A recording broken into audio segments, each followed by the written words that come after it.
Hello guys, hope you will be fine. Today topic is about chemistry.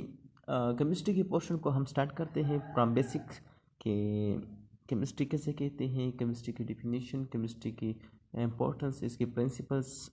तो start करते हैं कि science पहले तो करेंगे कि ना कि साइंस और आर्ट्स से आर्ट्स कौन से सब्जेक्ट होते हैं और साइंस आपको पता है कि साइंस किसे कहते हैं कि in which we study about based on observation. जिस एक चीज़ को हम ऑब्जर्वेशन की बुनियाद पर अगर स्टडी कर लें तो इसको हम कहते हैं साइंस। साइंस के फिर दो टाइप्स हैं, इसको हम कहते हैं इनिमेट और दूसरे को कहते हैं इन इनिमेट। इनिमेट उसको कहते हैं the study of living thing is called animate. आगे those things in which we study about living things, उस चीज़ के बारे में हम स्टडी करेंगे, अगर वो जिंदा हो तो उसको हम कहते हैं इनिमेट साइंस। इन इनिमेट साइंस उसको हम कहते हैं in we study of the non living things. इसमें कौन कौन से ब्रांचेस आते हैं, इसमें केमिस्ट्री और फिजिक्स के आते हैं, और इनिमेट में बायोलॉजी, फिर उसके बाद बायोलॉजी, ज़ूलॉजी, बॉटनी, इसके बाद जो भी फील्ड है इसमें उसको हम कहते हैं इनिमेट साइंस। अच्छा, तो केमिस्ट्री आते हैं कि केमिस्ट्री कैसे है। It is the branch of physical science, it is the branch of physical science, not a chemical. See, so it is the branch of chemical science in which you study about atom, molecule, compound, इसके structure के बारे में, इसकी साख्त के बारे में, इसकी composition, इसके रिएक्शन के बारे में अगर हम कंप्लीटली डिटेल से स्टडी कर लें तो इसको हम कहते हैं chemistry. In which you study about matter. सही, अगर हम मैटर के बारे में भी स्टडी करें, मैटर के फिर मतलब तीन टाइप से, गैस है, सॉलिड है, लिक्विड है, plasma. It is also the fourth state of matter. सही, सो अगर इसके बारे में हम स्टडी कर लें तो उसको हम कहते हैं केमिस्ट्री। उसके केमिकल रिएक्शन, इसकी कंपोजिशन, इसका structure and law of principle, अगर इसमें हम स्टडी कर लें तो उसको हम कहते हैं केमिस्ट्री। अच्छा, तो फर्स्ट पॉइंट की तरफ आते हैं कि एटम किसे कहते हैं, कि atom is the smallest indivisible. अगर वो चीज़ जो हमें अपनी आंखों से, मतलब जो नेक्ड आई है इसके उससे नज़र ना आए तो उसको हम कहते हैं atom. It is the smallest indivisible things. अच्छा, सी एलिमेंट किसे कहते हैं कि the smallest the same atom are attach is called element. अगर सेम दो एटम अगर अटैच हो जाए तो उसको हम कहते हैं एलिमेंट। एलिमेंट सिंगल भी हो सकता है। सी, अगर दो एटम अटैच भी हो जाए तो उसको हम भी कहते हैं एलिमेंट। फॉर एग्जांपल अगर हाइड्रोजन की बात कर लें तो ये क्या है, it is atom, also atom and it is also element. See, अगर इसके साथ ई भी आ जाए अगेन और इसके दरमियान अट्रैक्शन हो जाए, मीन्स H2 की फॉर्म में भी आ जाए तो उसको हम कहते हैं इट इज एन एलिमेंट। सही, the same atom are attach is called element. Repeating unit of atom, अगर हम इसको also called the repeating unit of atom which may have or may not have pre exist. सही, तो molecule कैसे कहते हैं कि the repeating unit of covalent matter which can have pre existing, उसको हम कहते हैं मॉलिक्यूल।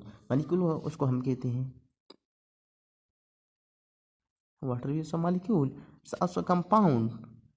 इसके बाद आयन, इसको हम कहते हैं क्या, the repeating unit of ion compound is ion. Means NaCl अगर हम ले लें तो इसका आयंस कितने हैं, NF है और प्लस Cl है। It is a repeating unit of ionic compound हो गया। Example H2, it is a both atom भी है और एलिमेंट भी है। H2 आ जाए तो it is not atom, it is an element and molecule. इसको हम कहते हैं कि इट इज़ एलिमेंट भी हो सकता है और मॉलिक्यूल भी हो सकता है। सही, अगर H2 के फॉर्म आ जाए, सिंपल को हम इसको कहते हैं कि इट इज़ एटम। सही, सिंपल अगर मीन्स अलहदा हो, टेक फॉर्म में हो। सही, अगर दो अटैच हो, मतलब बॉन्ड के जरिए या अट्रैक्शन हो तो उसको वो हम कहते हैं इट इज़ एन एलिमेंट भी हो सकता है, मॉलिक्यूल भी हो सकता है। अगर दो एलिमेंट के दरमियान, मतलब दो एलिमेंट है और वो होमोजीनियस है तो उसको अट्रैक्शन हो तो उसको हम कहते हैं इट इज़ अ मॉलिक्यूल। अगर इट इज़ वाटर की देख ले कि क्या है, it is both in, it is molecule भी है एंड कंपाउंड भी है। किस तरह है, अगर H2 है तो H2 के दरमियान क्या हो गया, H बॉन्ड भी हो गया, means it is N molecule. और O के साथ भी अट्रैक्शन है तो उसको हम कहते हैं कि it is an compound, because different compound में must be there are two different element. सही, एंड मॉलिक्यूल में टू एटम सेम भी हो डिफरेंट भी हो, उसको से हमारा कोई लेना देना नहीं। सही, तो वो मॉलिक्यूल है। कंपाउंड की बात कर ले तो कंपाउंड में must be two different atom are attach. Heterogeneous, इसमें हम होमोजीनियस बात कर सकते हैं, मॉलिक्यूल में होमोजीनियस भी हो और इसमें हेट्रोजीनियस एटम अटैच हो। सही, ये तो सिंपली एक बात हो गई।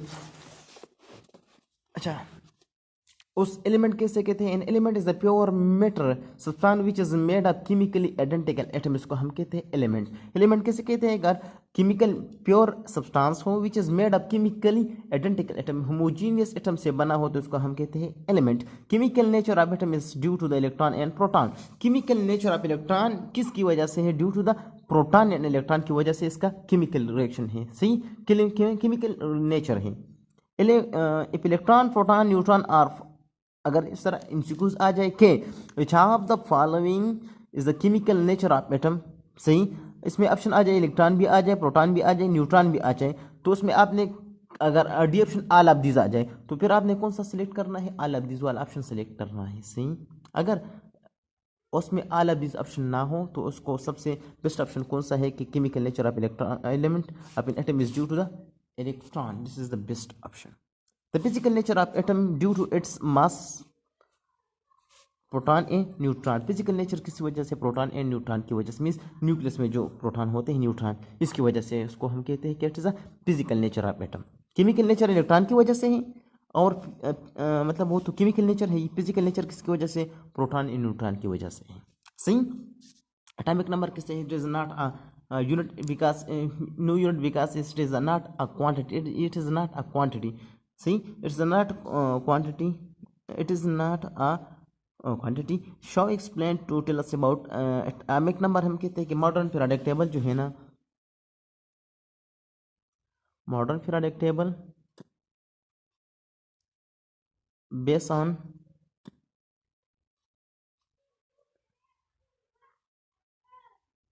नंबर, जो मॉडर्न पीरियोडिक टेबल है उस वो किस पर बेस है? Atomic number. मतलब वो अरेंजमेंट किस बुनियाद पर हुई हुई? एटॉमिक नंबर 1 2 3 4 5 इस तरह अरेंजमेंट हुई हुई है। सही, इस किस के बारे में हमें इंफॉर्मेशन देता है? Atomic number. So it show explain tell us about number of electron in atom of an element, number of proton in an atom of an element, position of element in a periodic table, all are explained by atomic number. So are these option, अगर इसको हम option भी कर ले 1 2 3 1 A B C and D it is all, so all are the explained by atomic number, means atomic number से हम ये सब जो है ना एक्सप्लेन कर सकते हैं। पोजीशन किस तरह एक्सप्लेन कर सकते हैं? Position, group number equal to the number of valence electron. Group number किसके बराबर होगा? जितने वैलेंस इलेक्ट्रॉन में इलेक्ट्रॉन, जितने वैलेंस शेल में इलेक्ट्रॉन हो उसका उतना ही क्या है? ग्रुप नंबर है। अगर ग्रुप 2 में है तो इसमें 2 इलेक्ट्रॉन लॉस होंगे, अगर 3 है तो इसमें 3 इलेक्ट्रॉन लास्ट शेल में होंगे। So it show group number and period किस तरह? Equal to the number of shell. अगर एक एलिमेंट है सोडियम है ना, इसमें कितने शेल? न्यूक्लियस 1:2 2:2, मतलब इसमें 2 इलेक्ट्रॉन, सेकंड शेल में कितने आते हैं? 8 इलेक्ट्रॉन आते हैं, 2 + 8 10 हो गए। इसका एटॉमिक नंबर क्या है? 11 है ना। थर्ड शेल क्या है? इसमें 1 इलेक्ट्रॉन आएगा। सही, सो 3 शेल हो गए, तो इस कौन से पीरियड में है? थर्ड पीरियड में सोडियम बिलोंग करता है। So it's explain period group. सही, फॉर एग्जांपल इस तरह एटॉमिक नंबर अगर 12 ले लें, सो 3:2 है, मीन्स 1:2 2:2 2p6 3:2 12 ले लें एटॉमिक नंबर। सो इस 2 में कितने इलेक्ट्रॉन रहेगा? मतलब इस 2 में कितने हैं शेल में? लास्ट 2 इलेक्ट्रॉन है, मीन्स ये कितने ग्रुप में हो गया? सेकंड ग्रुप में ये है। एंड क्या मैंने बताया कितने शेल है? सो 12 है ना, 1:2 उसमें जो है ना 8 इलेक्ट्रॉन आएंगे, थर्ड शेल में कितने आएंगे? 2 इलेक्ट्रॉन आ जाएंगे, तो मीन्स 3 शेल हो गए, means it's belong to the third period. So it's all about generally introduction of chemistry. Thanks.